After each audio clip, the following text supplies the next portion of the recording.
Welcome back to Unprofoundly Chill with your boy Joe Navarro. Today I have an awaiting guest that I've been waiting for a minute to get him on the pod, but he's here today. Please welcome Ben Jackson. Put your titties up. Yeah. What's happening, Joe? Ain't much, man. How you been? Appreciate you, man. I've been good. I've been better, and I've been worse. So overall, good. How you? Man, I'm just out here rushing. Just living life. That seems like every day. All life is a rush. Real talk. Even when they tell you to slow down, it's like, nah, I got stuff to do. I got to rush. Yeah, always, man. Yeah. Well, you saw when we came in today, like one room was busy, another room was busy. Yeah, and when I got in with the parking, I sat outside the garage for like about 5-10 minutes because there was something wrong with the thing. It's like, I'm in a rush, man. I'm on time, but I'm in a rush. I don't got time for this. Yeah, real talk. No, it's cool. It's cool. No, but I'm glad to have you here. Like, you're one of the few people that I got to this studio, the radio station where I work at. Like, I just started recording here, and it's like the best times to record are probably at night, though. Mm-hmm. Like around 7. Man, you said you were free in the day. Oh, that's because. Only reason why I said that is because a lot of times in life, a lot of people be wanting to do stuff in the day. Uh-huh. Anytime after 7, I'm Gucci after 7. Anytime after 7. As long as I'm in town, I'm good after 7. And I don't have nothing booked. I'm like, all right, cool, let's make it happen. But I just said that because I thought, I just assumed that that's when the best time. But no, I was saying, no, I'm good on after 7. I ain't know that. If we didn't know that, we would have been made this thing shake. No, it was just because, like, this place during the day, they have people working. Oh, yeah, I seen it. Yeah, and at night, there's nobody here usually, so. I remember the last time I came up here was I did some radio promotion. That was the last time for a show that I did back in the Gap a couple years ago. But I had, the first time I ever came to the studio was because I had won some tickets. Real talk. On the radio. Mm-hmm. Like I won like two or three times. I won some radio tickets. So you're lucky. It's always lucky because I'm not one of them people who play the lotto all the time, and I don't call the radio stations when they say call in. It's like that moment I feel like calling, and then every time when I feel like calling, I win. I promise. Every time when I feel like whenever you feel like when I say, man, I'm gonna be one of those people who gonna call and get through. It always happens. And it happened. I don't won like 3 times on the radio. 3 times? 3 times I done won some tickets to something. That's crazy. I have never won anything on the radio. Yeah. Did you call? No, I haven't. I didn't. See, that's the thing. You didn't feel it. I did one time. I tried one time, and then they like, busy. And then you just gave up. Mm-hmm. The Lord told me to keep going. And then I hung up. And then I said, man, I don't know, that busy tone didn't come on as fast as it did the last time, so I'm going to call one more time, and then, hey, you on live? Da, da, da, da. And I was like, oh, shoot, okay, cool. And I won me some tickets. The only thing I've ever won was in middle school. There was a raffle. I won a bike. Oh, that's big time, though. Yeah, that's I got big lucky. time, though. That's big time, though. Because when you're in school and you win anything, nothing that you have to do, like, academically, like, you just... Yeah, I won it. Mm-hmm. Or even if you did win it, because it could be a whole bunch of people. Anytime you can get to stunt in front of your friends, real talk, and everybody, that's a win for real. I never won nothing like that in school, like a bike or I don't know, free grades for a semester. I remember one time they did that. They free grades? No, just that'd be crazy. Shit, Tell, hey man, we're gonna give y'all all B pluses at least. They should do that, though. Yeah. Like, real talk. Oh, I know there's some goons that'll be buying up all the raffle tickets by the end. Back in, but, yeah. I went on the radio, and when I went to a couple concerts, I remember I enjoyed it. It was cool. No, but that should be a thing where you could win all good grades for the whole year. For a year or something. They should have more contests because they give people stuff. Since we're on the topic of contests and different things like that, they should start incentivizing things like that people could really use. You know what I'm saying? Like something like good grades. I don't know. Slap your boss and don't get fired type stuff. Like, I don't know. Slap your teacher. Slap your teacher. Yeah, just one Oh, time man, at least. just one time. Oh man. I got a couple teachers I can think of right now that I just want to like To go back on, I remember I had this one teacher in high school. Man, it was me and him was like arch nemesis, bro.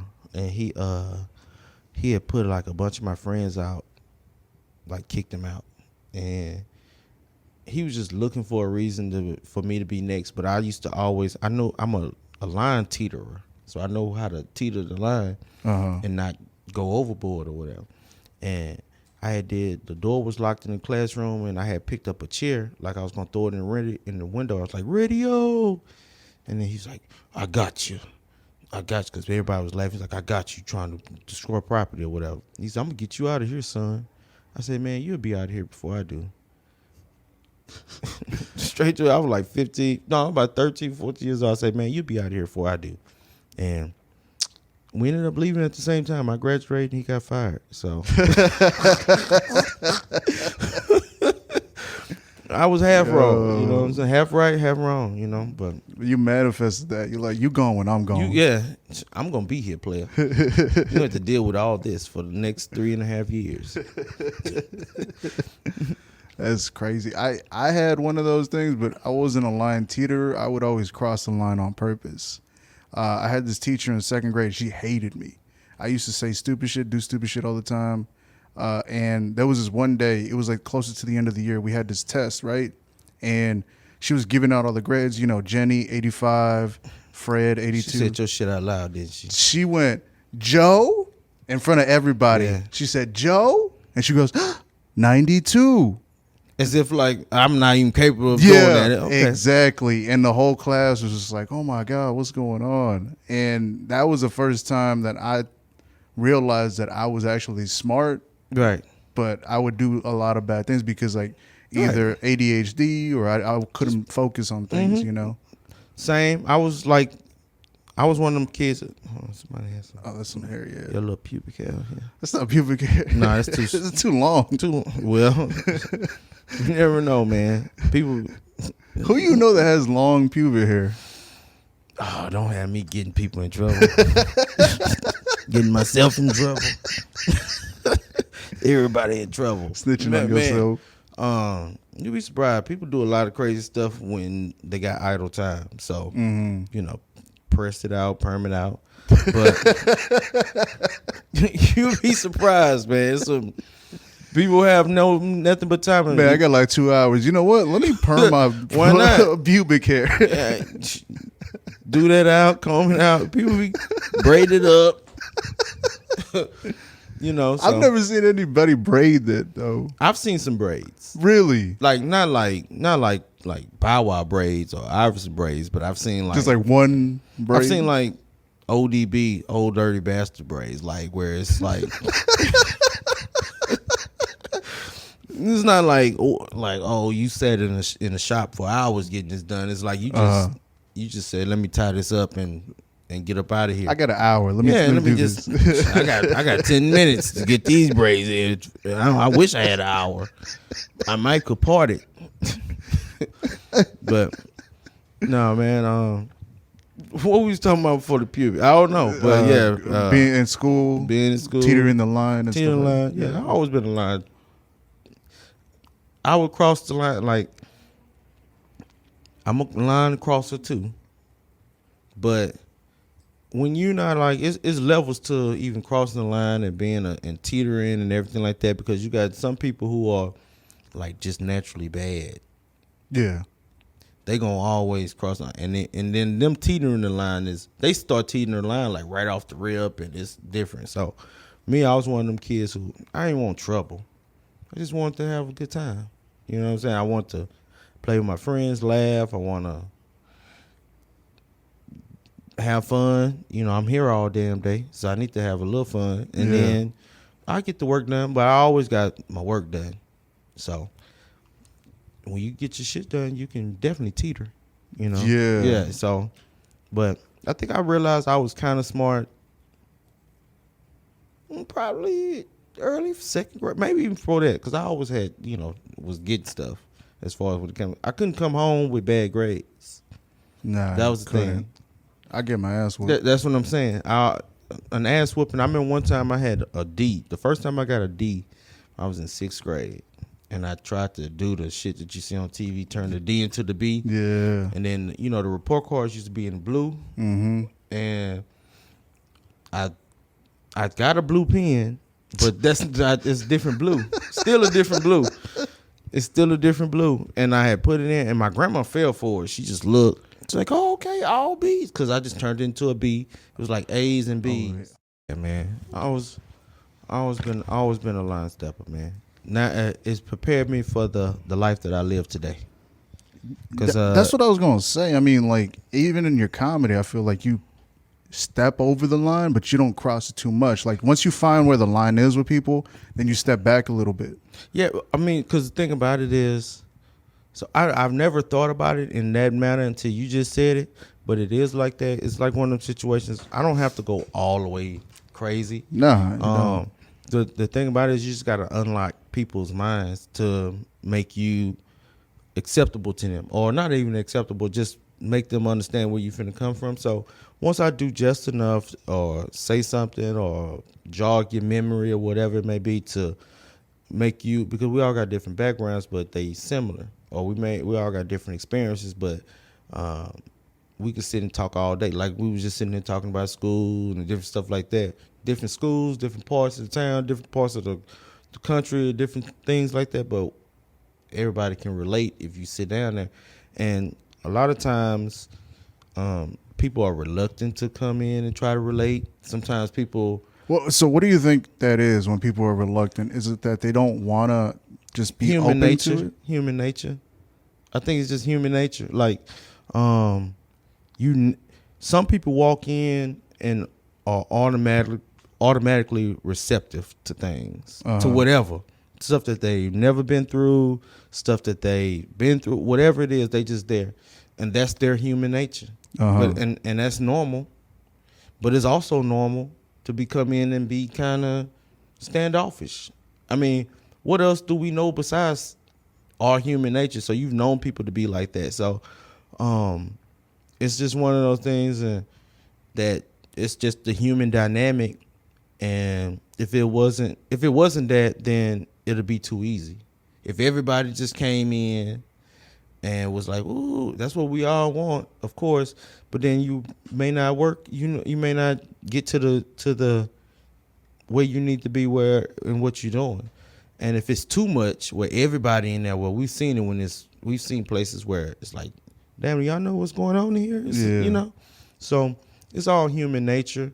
Like I said, I try to get to a point where I feel comfortable, where I feel like people can relate and everything like that. And then from there, if I want to cross lines, if I want to go a little further, I can, because I done built a rapport.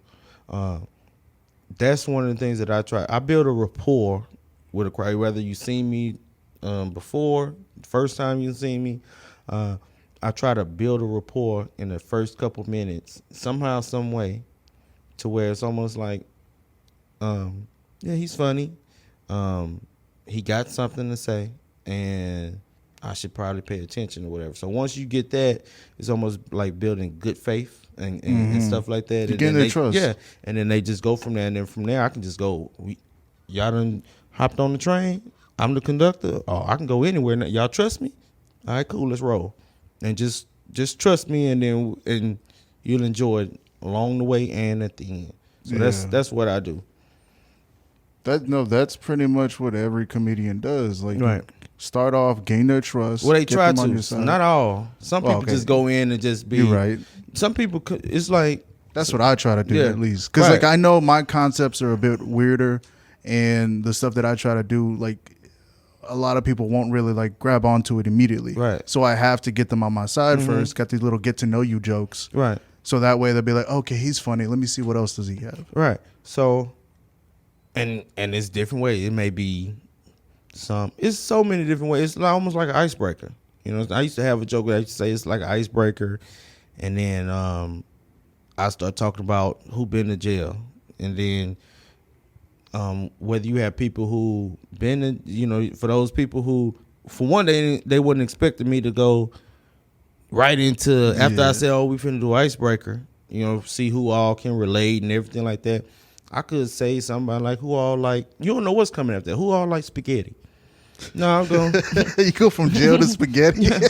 Well, they be making spaghetti in jail. If you get, hey They man, do. hey, The spreads. hey, if Yo. you, yeah, that's what I'm saying. And if you are the spaghetti in jail, then that's even worse. But, but you know, you never know what it's gonna be. But whatever I do to, it may be a joke, it may be. It's so many different ways because you want to grab the attention and stuff like that. Sometimes your reputation can precede you, but you can't always fall on that. I've seen people with way greater reputations than me get disrespected on stage, get booed, and everything like that. So it's just one of those situations where I just come in and always confident.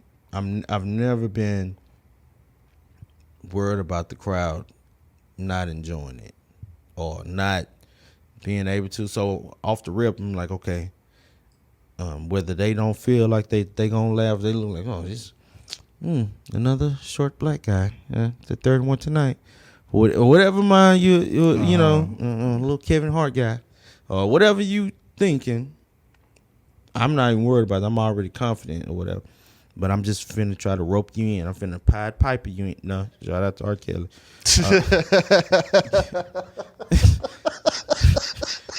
You know the Pied Piper, and everybody follows. So I'm reclaiming the Pied Piper in front of him. He ain't using it no more, so I'm gonna retake that. All right, that's yours now. That's mine now.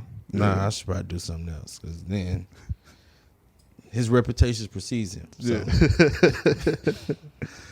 Hey man, you never know. Like 5-10 years down the line, you're gonna be peeing on women. Oh no! That's so far behind me now. That's so behind me in my life where I am now. I mean, You can't do it anymore. That's already been done. no, I know. That's the thing. I did it once, and you know,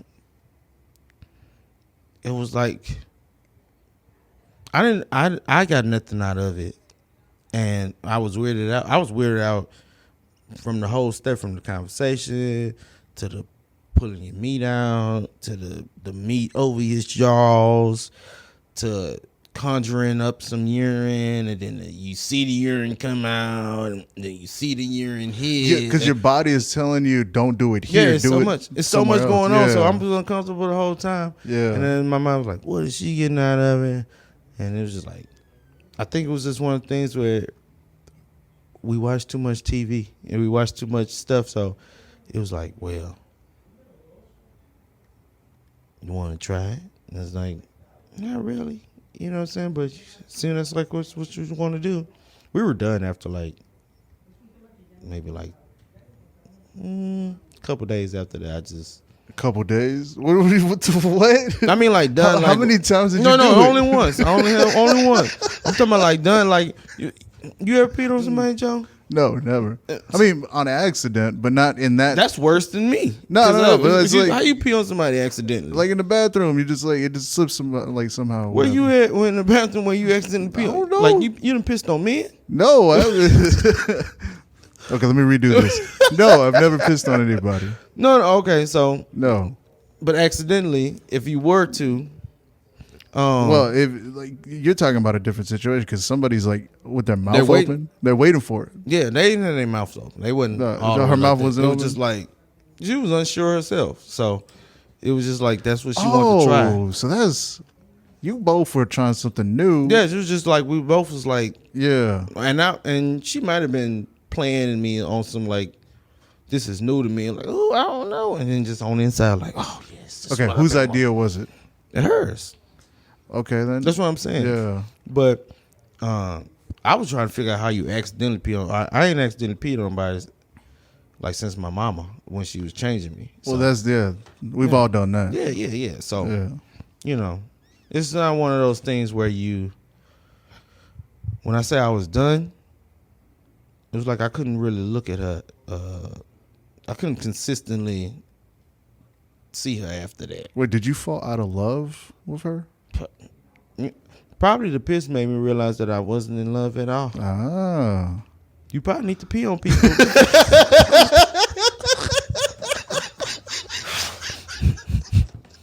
Either you gonna pee and say you deserve this pee, or you like you shouldn't be. Hey, let me see if I really love you. Come here. Come here. Put the go stand on the white on that plastic. Go stand on that plastic and close your eyes. No, man, that's crazy. There's a lot of crazy stuff going on in the world. That's why I say when we was talking about the pubes and people do a lot of crazy stuff. You know yeah, that's true. But like you also said, you were really young, and you also saw a lot of stuff. Mm-hmm. So you wanted to see, like, okay, is this gonna make me feel good? Right, and that's the worst when you try something, and then you feel like disgusting afterwards. Yeah, that's the worst thing ever. You like you just, and then but I'm gonna say that's the worst. Is it worse that when you do something disgusting and you enjoy it though? I would think that. I mean, if a person likes something, some people don't have character. It's one of those things where like you're getting pleasure out of it, right? So it's not disgusting to you, but it's disgusting to other people. Right. But see, me, I don't know. My morals be. And I ain't gonna say like I'm the most morally up there, but I do have my morals, and they'll be like, almost like if I was going like this, I shouldn't like it. Something inside of me saying, yeah, I shouldn't like it. I shouldn't like this. No. Because here's the thing: it's out there. It's on the internet. People do crazy shit all the time. Too much on the internet. But when I see it, I'm like, okay, let me get out of this real quick. Because I feel like if you look at it and it just pops up without you searching for it, it just pops up in one of the links or whatever. You're just like, okay, let me get out of it. I'm fine. Right. But if you click on it and you watch it, then you might have a problem. That's Twitter. Like you get on Twitter and then you get stuck down. You get not stuck, but you go going down the rabbit hole. Yeah. And you go from one page and then you be like, oh. Yeah, I should have just got off. I should have stopped on the sixth one. That's just like a long time ago, you know. By the time you're done, it's braided already. Right. You sitting there just watching braiding. You don't even notice that you just sitting here. Well, this shit crazy as hell. This shit is wild. You sitting there with locks down there. That shit crazy. Oh man, but that does trip me out though. How people are sometimes. It's just like because for me, I feel like you. Like I have my own, standards of how a person should be, things you shouldn't do, and stuff like that. So I think I'm normal, but when I hear people do that other stuff, I think to myself, how would it feel though? Right, and then some stuff I'd be like, I don't even care to know, and then for those little things, you be like, nah, I don't even like, nah, that's okay. Yeah, I'm good. I'd probably be mad at myself if I did like it. Shit, another thing I gotta have now. I like to stick with the life that works for me. No, but that's the thing. That's the thing with addiction too. Because think about it. Well, when you just drink, that's your only vice, right? Right. You could do a lot of it, but that's the only thing. Then you add weed into it. Then you add cocaine. Then you add pills. Like it just keeps going and going. Fentanyl, yeah. I seen a dude on fentanyl yesterday. A couple of days ago. I never, because usually when they do fentanyl, they don't live to tell. Mm-hmm. But this guy, they told me he was on the fentanyl. They say he had some bad heroin. I was like, well, that's usually fentanyl. And he lived to tell, but he was like, mind gone. But it would come in and out. He had to have a diaper on. Only 34 years old. Asian guy. Damn. I didn't even know Asian people was doing. What? They do heroin. They do opium. So that's the thing. So that's why I say you can't judge books. I mean, I don't know. That ain't my spectrum. They got opium dens in China, man. Well, I guess so. And it was crazy. I was like, wow. The nurse was like, yeah, he had some bad heroin. It was fentanyl in it. But he lucky because he smoked it wrong. I was like, he smoked it wrong? And what? She said he ingested it wrong because he was like this. I was like, well, if he did it right, He'd be dead. So I mean, are we teaching people something right now? If you want to live off of fentanyl, you just gotta smoke it wrong. smoke it wrong, and man, that was oof. I'm talking about he go from speaking, not speaking, shitting on himself, and it's like, no, His brain function is just like gone. No, it'll never be the same. I got my vices and I'm good on them. Like I don't even want to try nothing new. You're good with what you got. I'm good with what I got. Yeah. I don't want nothing else added to my life. See, that's the same thing with me. Like I'm good with just weed. Yeah. I'm for the rest of my life. I'll be okay with it. Drinking, Listen, it drink, can yeah. come and go, Come and whatever. go when you feel but like with it, yeah. weed, I'm good. Yeah. I remember in college, I was in school when we were growing up, and everybody was doing handlebars, and they had moved into all the people around the town would be doing handlebars. Yeah, pills. Yeah. And then you had the people who in the music videos and in the entertainment industry, they was pushing ecstasy everywhere. Mm-hmm. So I don't really hear people talk about ecstasy no more. Like not like that. Like back in the day. Right. Now, even So- Xanax too. Right, stuff like that. Yeah. So all that was popping, and I remember I was in college, and the homies was like, "Man, boy, you need to get on that X, bro. That's you be with the chick, it's gonna be different, bro."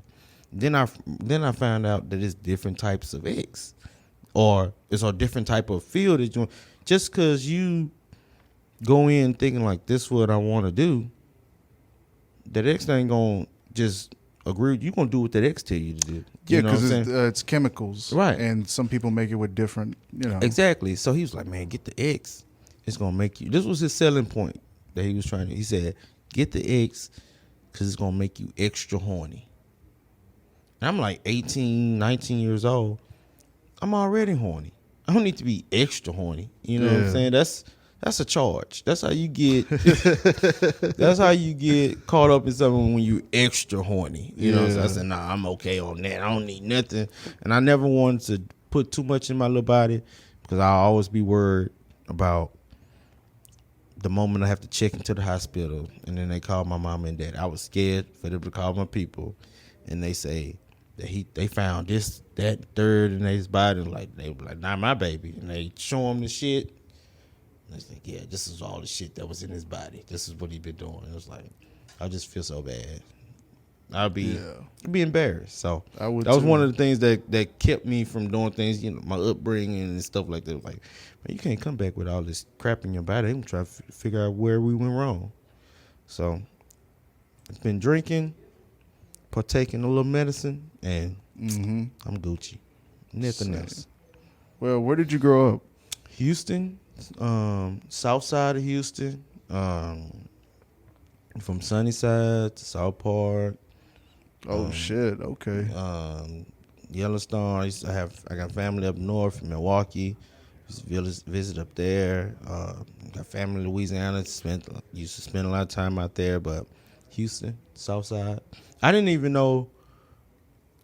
And times have changed. We didn't have social media and different things like that. So when I traveled to the Southwest when I was younger, like that was West Houston to me. I didn't know about West Houston. Oh, I thought Southwest. Shit. Yeah, West Houston is further Yeah, up. it's way different. I Yeah. thought Southwest was West Houston. That's how See, because I grew up in the Southwest on the Southwest. yeah, right, Southwest. right. And then the West is different. near I-10. Yeah. Mm-hmm. I didn't even know that like until I was like 17 years old.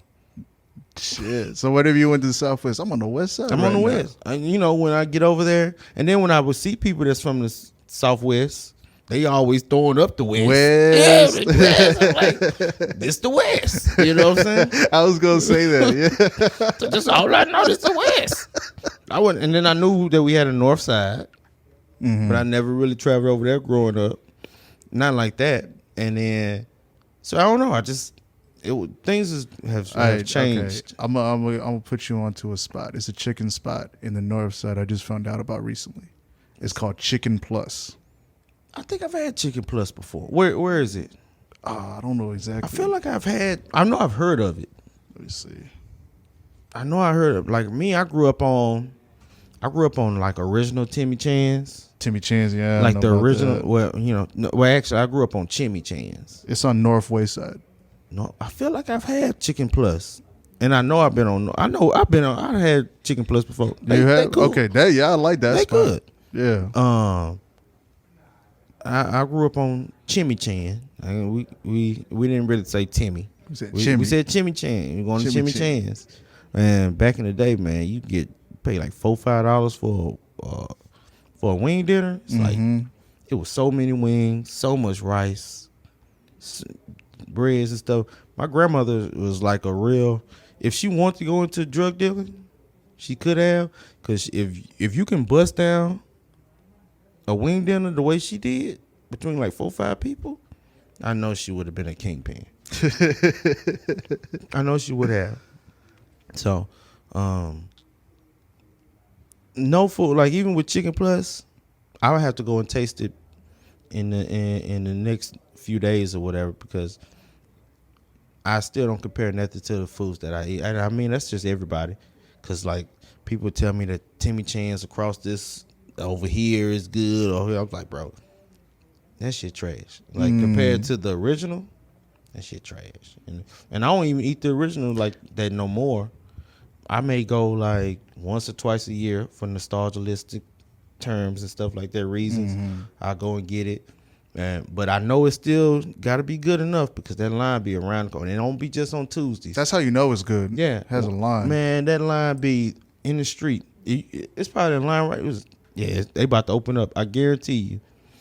At 11:30, 12 o'clock, you go on the south side, MLK, the line in the street. Line in the street. People do go through the drive-thru on their bikes for Timmy Chan.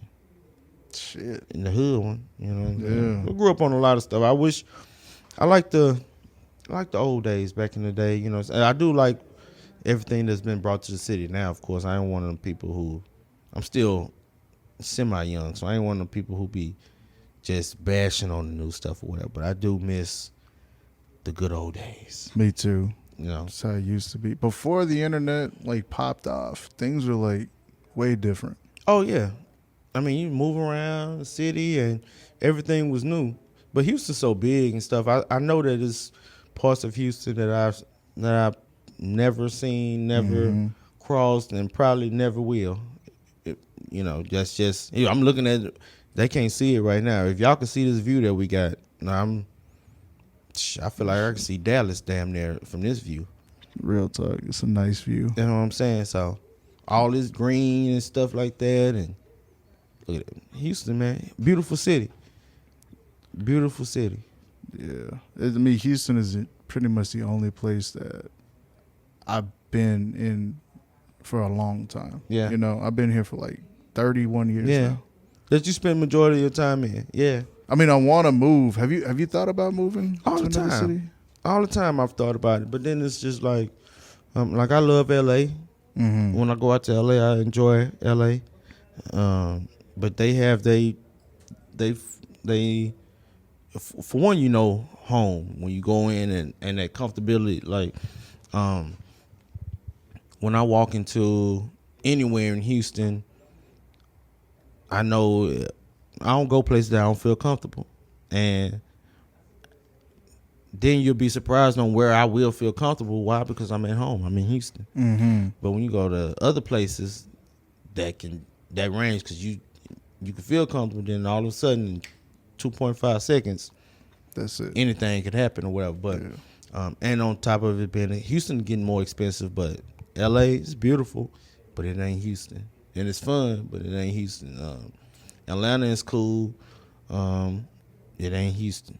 But I've thought about moving to different places. I always said that for me, if I go somewhere, it would have to be where they was calling for me. That city was calling for me. Like where, when I say calling for me, like opportunities and an actual like job, something that's in like, hey man, we need you here. We want you to be stationed here.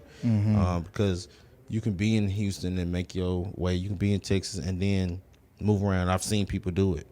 You know what I'm saying? So I don't know. I don't know if I always said I probably ain't gonna retire. I may retire when I'm old, like in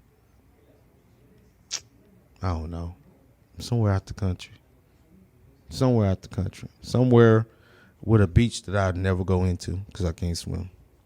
I just put my feet in the water. I'm a thigh and below, Down below. and I just got to my thigh. It used to be I done graduated from just my feet. Then I got up to just give, and then I give you some knee, and now I'm at the thigh, but I'm not. Okay. That's it. So hopefully in a couple years you'll be down to the waist. Well, I get to the waist.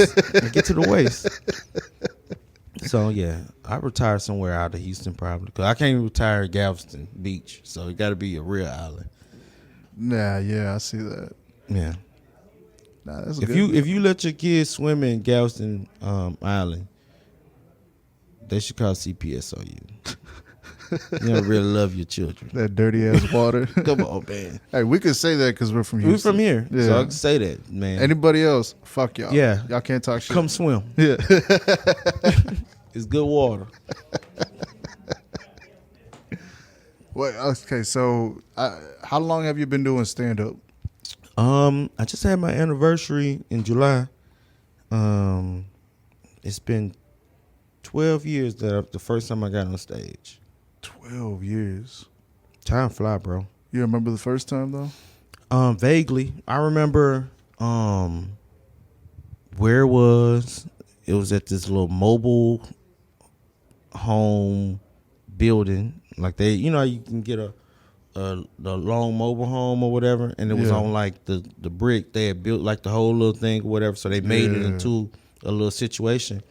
And did a few things. Did a few sets up in there, but I remember doing about 10 minutes the first time, and at 22, I had never felt like that type of adrenaline before. I've been on. I had done stuff that I'm proud of prior to that, and I've been whether it be public speaking and moving around. I've done some things like growing up as a kid that wasn't just necessarily comedy, but when I did that, not necessarily knowing what I was about to do with my life, that was like the perfect time because it was like I know I wasn't gonna be like nobody or just I don't know. You know when you're young, you're trying to figure out where you going, what you finna do. Your parents got so many suggestions for you. I remember my dad was trying to get me to go to the Army before I did comedy, and he tried to get me to go to the Army. After I said, yeah, this is what I'm finna try to pursue my comedy thing. He's like, yeah, that's fine. You need to go enlist. I was like, nigga, I ain't going to the Army. Crazy. Nigga, shit, them guns bigger than me. I ain't finna go to the Army. Not right now. No, that's not just what I want to do or whatever. But that adrenaline that I got off stage, and I was like, man. And it's almost like people who I would imagine it like that adrenaline trying to get that high again from that first time. So from there it was just like, this is what I want to do. But I've always loved comedy growing up. I used to watch countless stand-up comedy movies, all kind of, and comedy shows, and I always been gravitated to laughter growing up. Who was the first comic you got introduced to? It would probably be Martin. Martin? That's a Probably good so. one. Probably Yeah. so, because I'm just trying to think. We're talking like Def Jam comedy days? Yeah, all that, because when with me growing up in '89, and people be trying to say like with kids looking back now, you remember growing up, people like, oh man, you ain't know nothing about that. You was too young to know anything about that. Then you realize you see kids nowadays, how early they pick up stuff and able to understand certain things. It's like, no, I remember, I was born in '89. Martin was off TV in like 96, 97. So that would make me 7, 8 years old maybe. And then the show didn't start until I think 91, 92.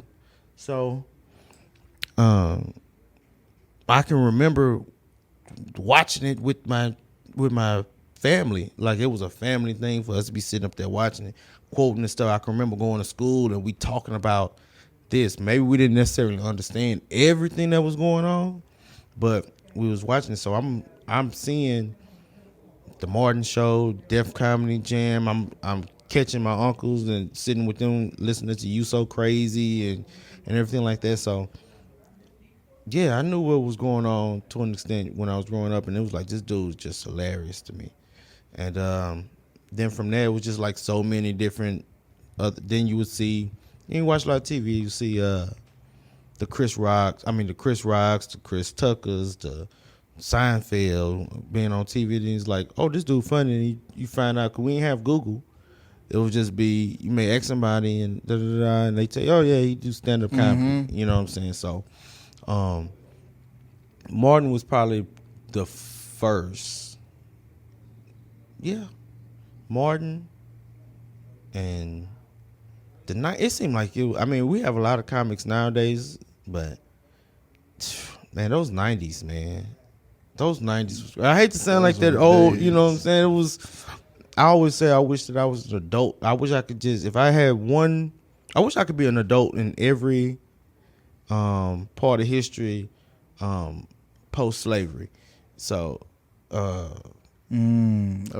You know, like well, let me go back. Post civil rights, I guess I would say, because post slavery post slavery I still got like 56 years of woo, but like to be a teen or something, or an adult in like the 60s when all the stuff was going on with having like Martin King and all that going on, and in the 70s when they did, I probably wouldn't have wanted to be an adult in the 70s only because that's when they was really doing a lot of coke. That's when it was introduced to Studio 54 and all that kind of stuff. So yeah, but at least it didn't have any fentanyl in it. It would have been pure. Yeah. You're right. So maybe in the 70s, 80s. Yeah, well, in that case. But yeah, I would love to have been an adult in every era, because now I'm an adult now and it's like, damn, this ain't like how it is. And I still have fun now, but yeah. No, I feel like back in the day, people were more in tune with their sensibilities.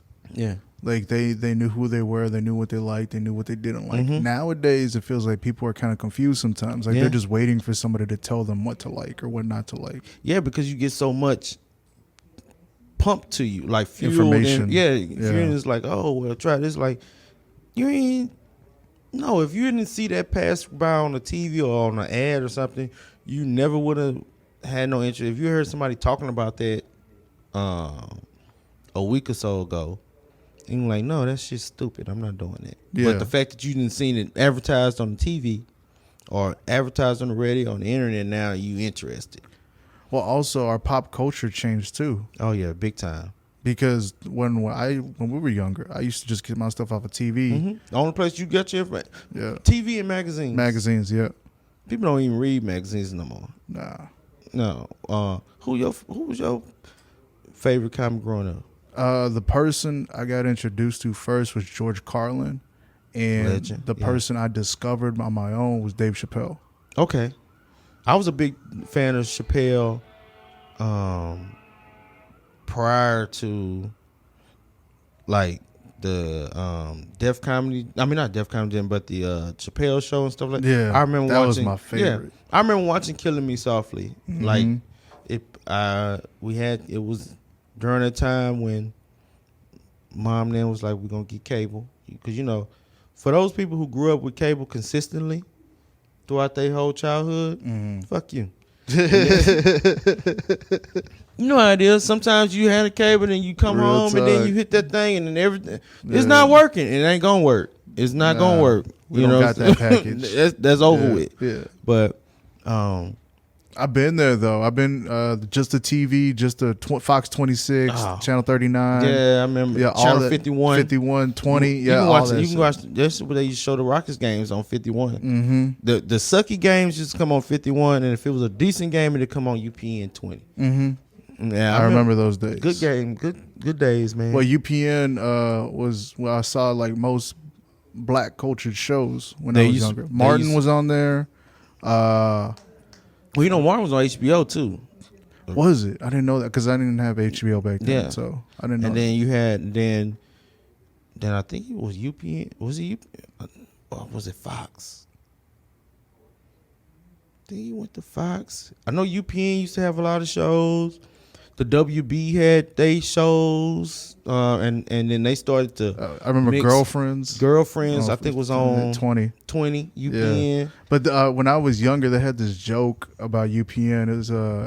It stood for Unpaid Negroes. That's what it. Did they say Negroes or niggas? Negroes. Okay. Yeah. That's either would probably work because definitely from hearing the stories, that's what they were saying. Because they weren't making that much money on the Yeah. shows. Yeah. Yeah, and they used to have some shows growing up. I used to watch all types of stuff, man. You could go back in the day, you could have no cable, and growing up, like you could still enjoy your day. You wake up if you was a kid to watch cartoons, you might watch a little Channel 8, a little PBS, and then you move on to some. You know, once you hit 3 o'clock, 'cause when we came home from school, once you hit 3 o'clock, you come on, you got your Power Rangers, you got your Beetleborgs, Mhm. you got all your Digimon, Pokemon, whatever, with all that kind of stuff. Then you move into, they're going to have some type of show. I used to know the little lineups. In the afternoon, they have Maury, Judge Joe Brown, Come Judge on, man. Judy. You watch that stuff, then you Yeah. go into your TV shows with the you had Martin, you had Home Improvement, Full House, Yeah. Step by Step. I used to like Step by Step. That was another one. I said I was done with the only thing that from the old times that I swore off is old white shows that had strong TV dad leads, because that's not reality. Like those. I grew up thinking like you'll see them boy dancing shows, and then they'd be, Yeah. and then you'll see the shows, and you be, because there used to always be some outlandish, stuff be going on. The living room get flooded, and then he do his white daddy stuff. He may get a little mad, but you flood my living room, my mama house living room, or daddy living room, you flood that living room. You dead. Come on now. That's it. No, new living room, new child. Yeah. So Real talk. I said I swore off of them. Anything that had strong that Brady, going all the way back to the Brady Bunch. Brady Bunch. I'm swearing off of them because y'all sold me a dream, and that's not what it seems. That's what it is. No, that's a really good point. I mean, but it's not that they were just trying to sell a dream. Maybe they were trying to create something in the world. Yeah, fuck them. You know? Fuck them. They Fuck didn't. them. No, those classic shows though. Like I say, man, you don't get that nowadays. It's just so. I don't think people put in the time to. Actually, when you think about it, like when you saying to sell a dream, maybe they wasn't. Maybe they was trying to sell a dream to an extent then, but now they trying to. I don't know what they trying to sell nowadays, because it's nothing that's really like they trying to sell the fake as real. Yeah. Like right before they try to make the fake social pass media. it off, pass that off as this is real, compared to even when I'm saying like the Brady Bunch and this Full House, those type of shows.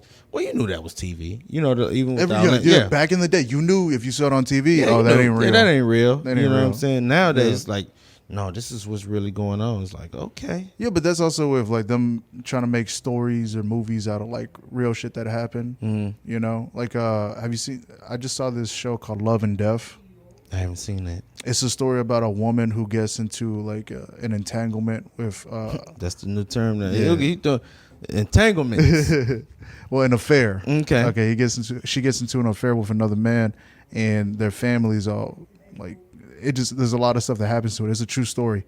Apparently, I don't know if you're gonna watch it or not, but the wife of the husband that was cheated on, she attacked the woman that was doing the cheating, and the woman that was cheating killed her, and she got away with it. Okay, so this is a couple. This woman is cheating on the husband, and then this other woman. Woman is cheating with her husband. Okay, so Yeah. this woman is cheating on her. This woman is cheating with this woman's husband. Yeah. And then the woman who is cheating with the husband kills the wife. Yeah. Because the wife finds out that they were together. Mm-hmm. So she tries to kill her and it ends up being killed. That's what happens when you bite off more than you can chew. Yeah. Like, she should just took that L, divorce, whatever it may be. Just like, nah, bitch, I'll kill you. Yeah. But that's how it was back in the day. Yeah, I take your man and I kill you.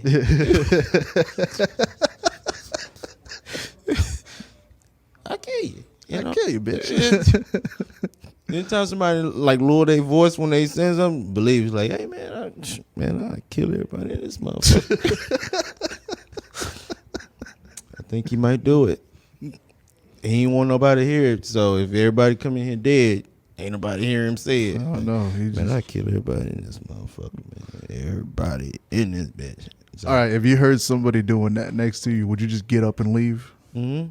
Yeah, you just be like, all right, fuck this. And if I knew people there, I would try to somewhat alert them without being so obvious, because I don't want him to start right then and there. But yeah, I'm getting up out of there. I'm finna dip. I'm not finna ask him why he want to do that. You know? No, I'm not gonna ask no Because questions. he might have reason, and it's not, I don't know.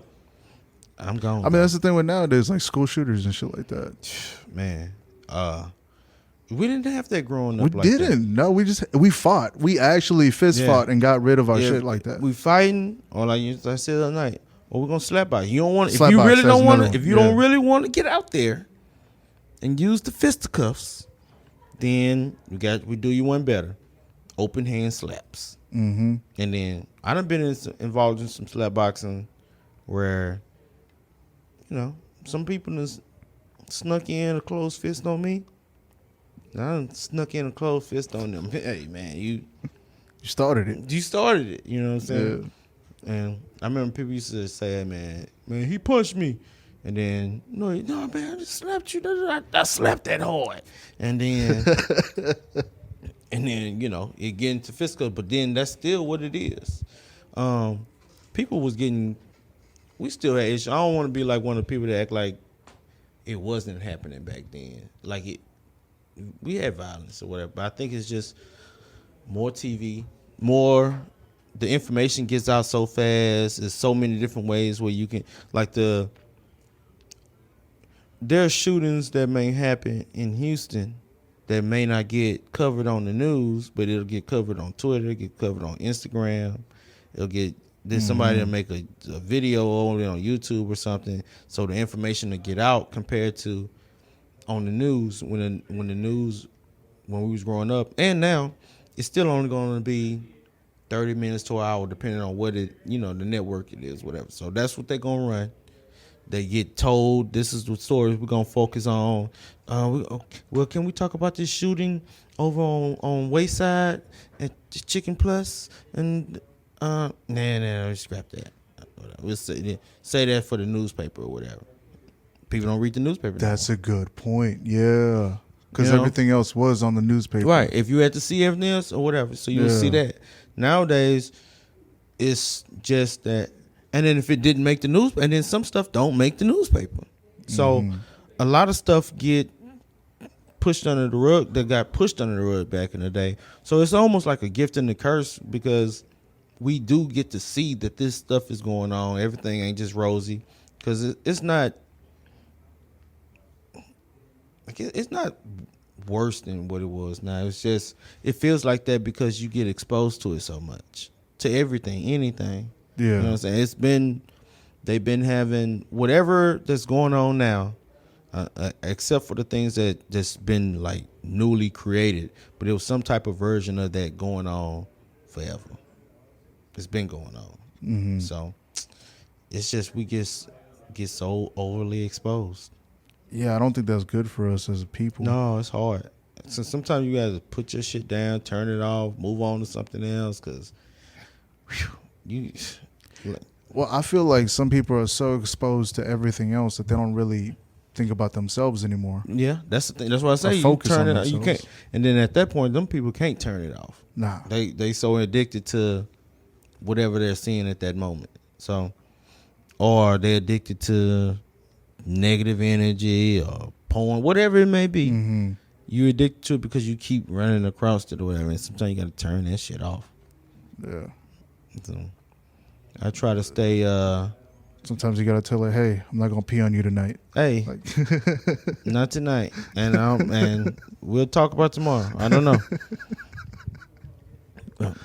No, I've never been peed on. Not on. So that me either. Yeah. And I've never peed on a woman either. So So you gonna put throw that caveat out like that? It's like, I was curious though. I am curious about how it feels, you but gonna do it too. no, You but gonna do here's it the before you thing. die. No, but what you saying though, what you just said is afterwards, you were just like, I don't know how I feel about this. Yeah, I don't no. like this. Mm-mm. You felt disgusted, and I was Yeah. just like, I think that's exactly how I'm gonna feel. I don't know. I think you might like it. Nah, nah, I could barely stand the smell. I don't. Yeah, think, yeah, it's a lot. Well, you gotta drink a Yeah. lot of water, yeah, and pineapples or whatever it may be, and then that's true. you You gotta prepare. gotta prepare. You didn't prepare. That was the No, thing, no. right? I was 19, so I wasn't. I was Nah. It was Everclear and yeah, Everclear and fast food. It's like It must have smelled bad. That's how never you went with again. her. You were just like, hit it with the Jordan shrug. I don't know. These threes just keep coming, baby. I don't know.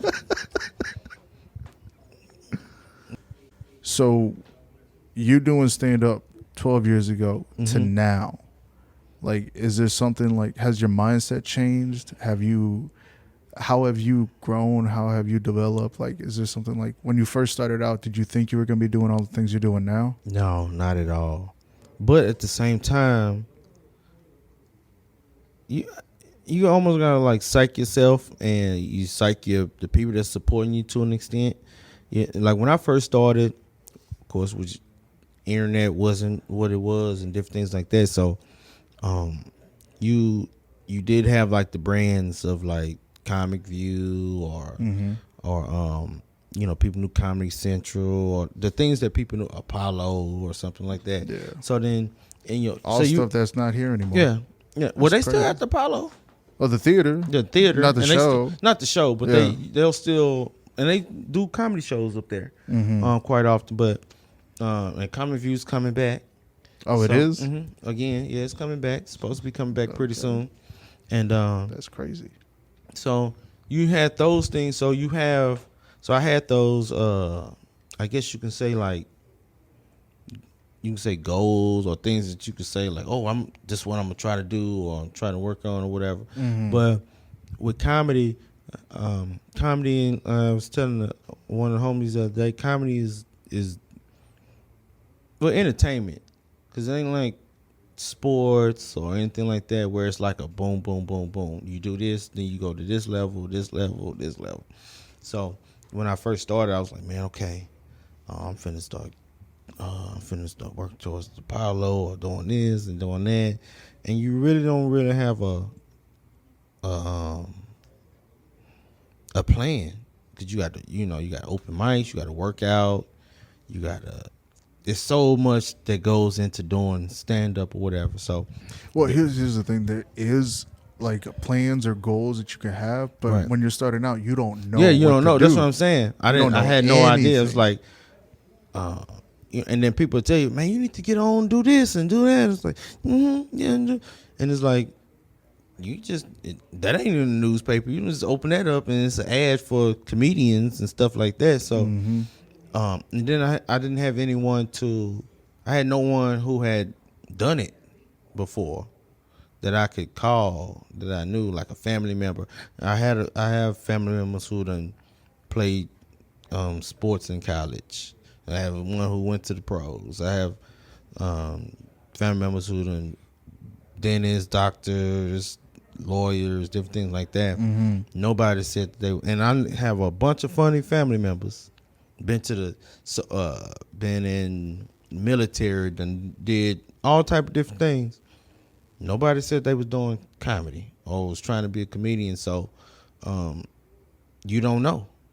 So, the things that I thought I was going to do, or the things that I've done since I've done comedy, I couldn't even imagine back then. It's like working with people that I used to see on TV, or places that I visiting places that I would see, or even being labeled a quote unquote headliner. Them things that you have aspirations for, but when it happened, it's like wow. Because I think because of all the things that you go through as a comedian to get certain opportunities. So like you don't know how you want to go. You have dreams and goals of where you want to be. You want to tour.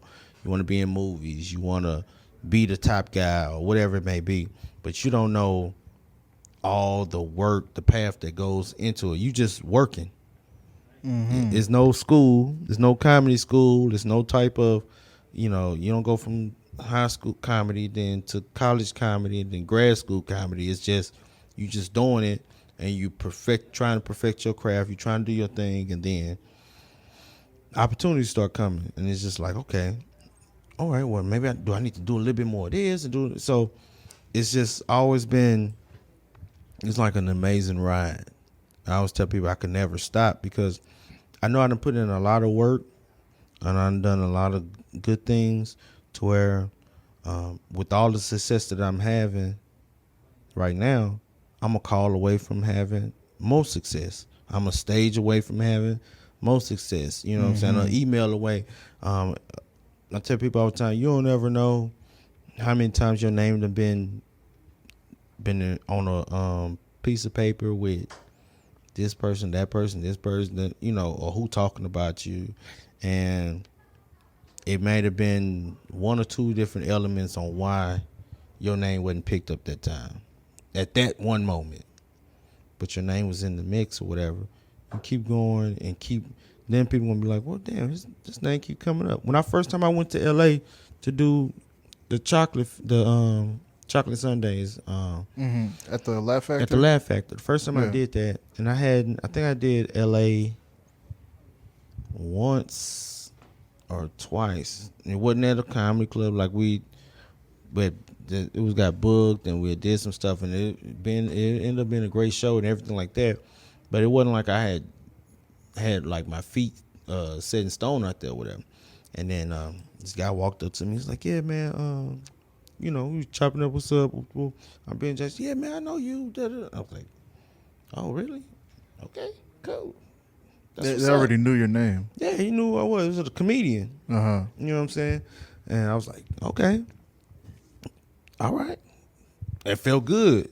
You know what I'm saying? To be like, my shit done traveled from here, from Houston all the way to or Texas or everything, because I hadn't really done nothing on that side of the coast. So for me to be known of or whatever, that was cool. So it's like with this comedy it's like an ongoing thing. Like I'm grateful for everything that I do, and I always take definitely like new opportunities and new things that I may get, or any gig that I may get. Like I know how to get like super happy and then at the same, like I'm happy and excited always, but then I know how to ground myself as well because it's still work that got to get done. So I don't know. It's comedy crazy, man. Like I said, I did pop shows. Everybody grew up watching or seeing John Witherspoon and stuff like that. And then I do the shows with him, and then he ended up passing literally like a month to the day that we did all them shows. We had so much fun that weekend. We went out and partied.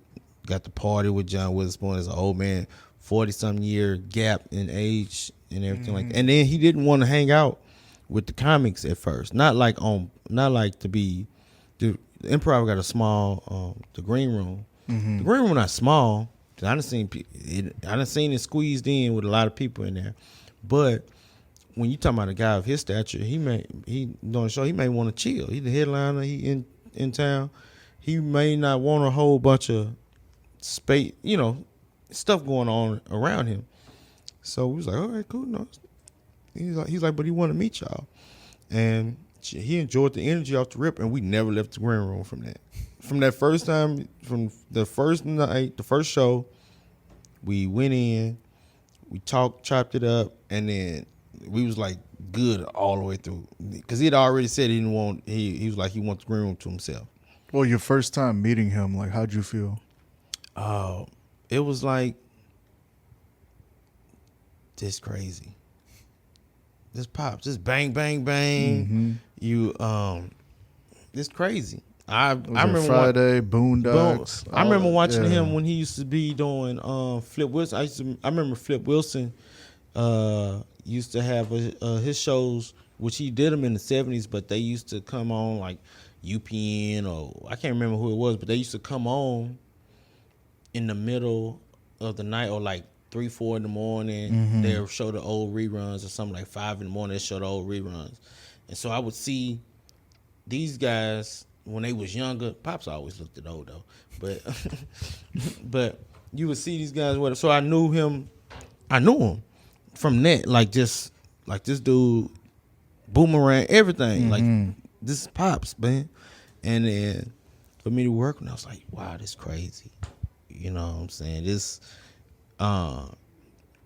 it was like a feeling of, damn, man, you in this thing, you belong. But then at the same time, it was another feeling like, show him that you belong.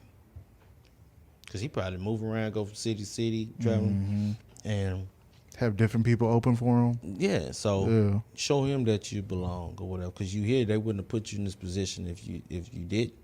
You know what I'm saying? So, Damon Wayans, working with Damon a few times. Same thing. Like, you grow up watching these people, and then for you to be right there, it's like, okay, I must be doing something right. Mm-hmm. And it's like I don't know, it's almost not even like because it's not like I'm seeing. I'm not putting it on like I'm seeing angels or anything like that. It's just one of those things of having admiration for people that you grew up admiring and that you respect and you know that they some of the best at what they do. And for you to be there, it's the same as a person who, well, maybe not to the extent, but a person who you go to a concert and you're able to get backstage and you take a picture with your favorite person or whatever. That's fine. But imagine if you got to sing with that motherfucker. On stage. Yeah. Yeah. You know what I mean? It's like that. It's like you can't, it's hard to explain. It's like, yeah, but it's still like I'm not going crazy. Like, and I'm sure you murdered it that night too, or that weekend. Yeah, it was a good weekend. It was a good weekend. It was definitely a good weekend. I don't waste no time on that stage. You know, if the big lights is on, I make sure I deliver. But I had to do it. I wanted him to enjoy it.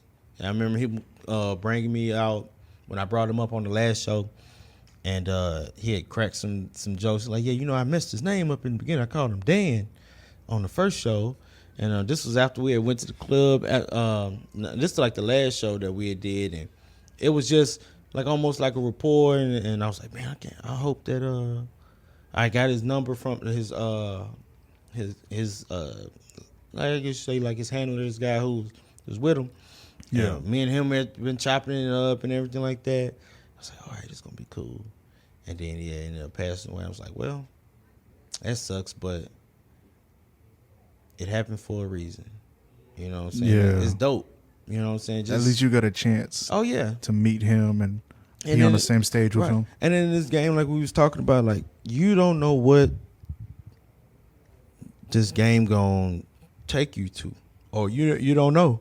You know who you gonna come across. You don't know who a fan of you, who may have seen you, or who gonna, you just never know what's finna take place. So I'm grateful for any type of good favor, anything good. Well, I'm grateful for the bad stuff that happened in my comedy career, or whatever. And I don't really have like a bunch of stuff outside of, you may have like janky promoters, or things may not go the way that you want when it becomes. You may put something together and then you might not have the packed house like you wanted or whatever. But I'm still grateful for all that because it's a learning and it's an experience. and it's humbling. So, man, comedy.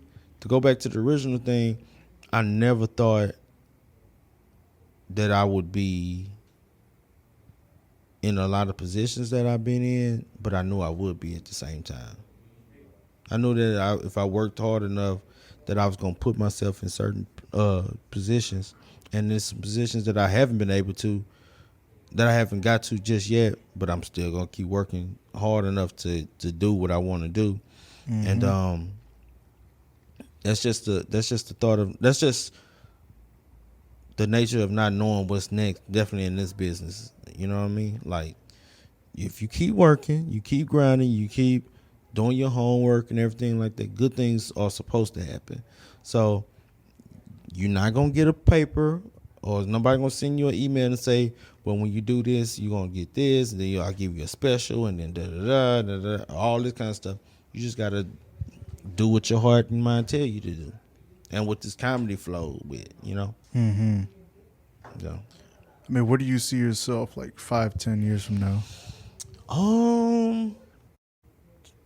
Still performing, not of course never gonna be done performing. That's a given, so I don't even have to say that.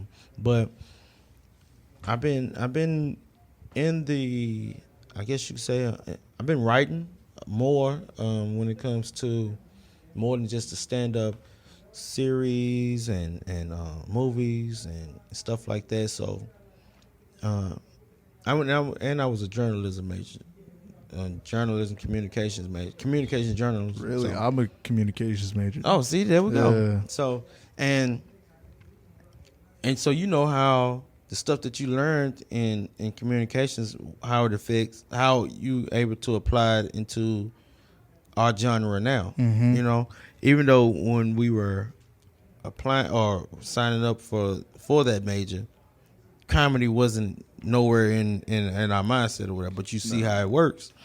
So probably in the movies, man, movies and TV, from the writing, productions, and directing. I want to get, I as a kid, one of my dream jobs or something that I always wanted to do was I always wanted to direct music videos. And I don't saying like I want to do them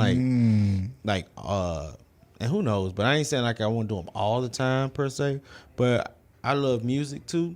So all types of music, and I hear songs, and then I already be having ideas of what I would want to see with videos. But they don't do videos like that no more. You should do that though. Just do it now. Just find some people that want to record. Because I know Spike Jonze. Have you heard of him? I heard Spike Jonze. He's a director. He's directed music videos and stuff like that. He started just recording skateboarding videos, and then he just worked his way into like his style and stuff like that. Right. So if you just start doing it now, and start developing your style and your voice when it comes to music videos, maybe something good will happen later.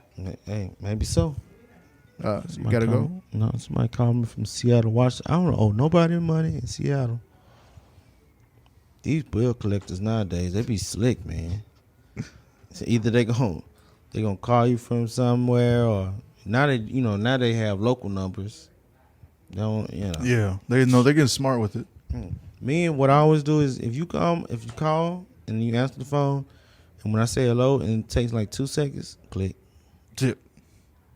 That's it. Or hi, we have click. They call right back. Answer, click. You'll answer them. Ain't hang up. A lot of times, yeah. I won't even answer. A lot of times I don't. A lot of times I don't answer my phone or whatever. But when they done called if they call and I see it's the same number, and then some numbers be looking like they might be something or whatever. So when I answer, or like with that with Seattle, Washington, if they didn't leave a voicemail, then bill collectors don't really leave voicemails. Mm-hmm. They don't leave traces. They go on to the next Owen motherfucker. You know what I'm saying? So if you don't leave a voicemail, if you leave a voicemail, then I go back and answer. But if you don't, I know what it was. And then, no, I'm not going to answer. I don't have it for you. I don't want to waste your time. Neither one of our time. So, Real talk. All right. So I think that's about it. That's about our time right now. Yeah, we've been It's about a little over an hour. Oh yeah, It's not too bad. We'll do a part 1, part 2. We'll do. I come back Oh yeah, anytime, come man. back Anytime. Hey. Yeah, I'll try to get you on sometime in the future. Most deaf. Yeah, so You I know. would like. Matter of fact, the next time, invite me on after you piss on whoever you want to piss on. We'll do an analysis. We'll see how you feel about it afterwards. If you feel the same way, you might be like, man, I don't know what you was talking about. That shit was exuberating to me. I don't know. After we get that done, that's part 2. Part 2 of this interview will be Joe's piss session. That's what's gonna happen next, y'all. My piss session. All right. Do you want to give out your socials? Yeah, Ben Jackson, been a damn fool. That's BEN a damn DAMN fool FOOL. WhereyouBeen.com. That's where you been with just a U instead of YOU. And check me out. I may be in the city near you. I don't know when this dropped, but if it's from August the 13th through the 20th, I'll be in LA doing the Burbank Comedy Festival. I'll be out there. I'll be at Chocolate Sundays again on the 13th. Out there in LA, San Antonio, and I think it's the 2nd of check the website. You get all this information if you follow me. You know what I'm saying? I'm sitting here trying to figure it out. You heard my name, so been a damn fool. Follow me, and I'm coming to your city. All right, and you already know where to catch me at the Joecosity, TheJoecosity. You know I'm always at Axelrad every Sunday, Monday, first Friday of the month, And it be lit. always packed out, always a good crowd. If y'all didn't know, Jeff has a new show out at Skylab Better Generation on Washington Street. That's 4112 That was lit Washington Street. That's a good spot. Yeah. Every Thursday at 9 p.m. Just wear something light though, because it is It's humid. outside. Yeah, it's humid right now. Yeah. It is humid, but Dope spot though. let's see. Do I have any other shows coming up? Oh, August 17th. I'm gonna be doing a show up in Humble, Four Gents. I'm gonna be doing that. Four Gents. Yeah, been doing 7 p.m. I think. So we'll be doing that. If I have any more updates, you can always just check my Instagram. But Ben, thank you for being on the show. Thank you for the invite, my brother. Yeah, deuces. Yeah.